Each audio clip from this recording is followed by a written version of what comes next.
So, having begun by talking about Brexit, which obviously is the elephant in the room and a massive imponderable at the moment in every respect, has that affected the business so far? And prudently, how do you think it will affect it in the future?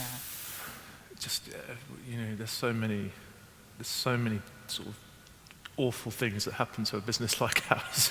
It's just, and sometimes, and obviously brilliant things happen too. So, brilliant things happen and terrible things happen.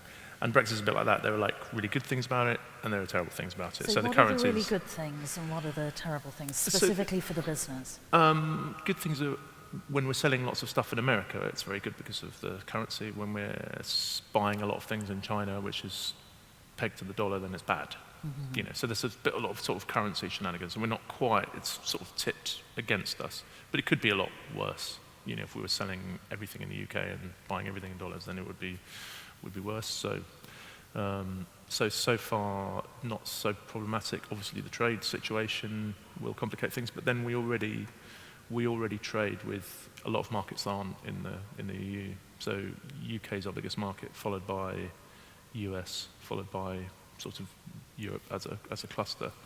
And in terms of because we're shipping from China, you can kind of land it anywhere. So it doesn't need to come into at the moment it comes into the UK and it goes back out into Europe.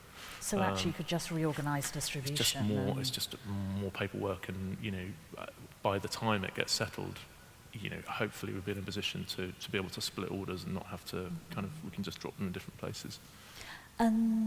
Samuel and Claire, is it something that you think about as having implications for your practice? I mean, you've obviously both worked incredibly hard to establish really interesting and flourishing practices. Do you see it as opening up new opportunities or throwing up possible problems? It's too early to tell, really. I mean, sometimes design becomes the kind of the first thing to go when people people are worried about their spending. So like commissions and things like that may get smaller. I mean, there's not that many. There hasn't been a lot since 2008, really, since the big crash. Mm-hmm. I mean, less and less. But let's see. I mean, there might be opportunities to work with more, British manufacturers making. I think the government are really going to push business and connecting creative economies. So if there are more opportunities to work with more British manufacturers, I mean, I'm all up for that. Yeah, I would agree with that, really. I think at the moment it is too early to tell, but I do think it's had a massive, even down to everybody's sort of spending on a weekly basis, is how the consumer responds to that will be very different. But in terms of my own practice, I don't know. It could be interesting to be able to find those. To find links back to those in British manufacturing, and hopefully, but too early. Yeah. So one final question from me to each of you, and that's how would you like your design entrepreneurial practice to evolve from here? So Samuel.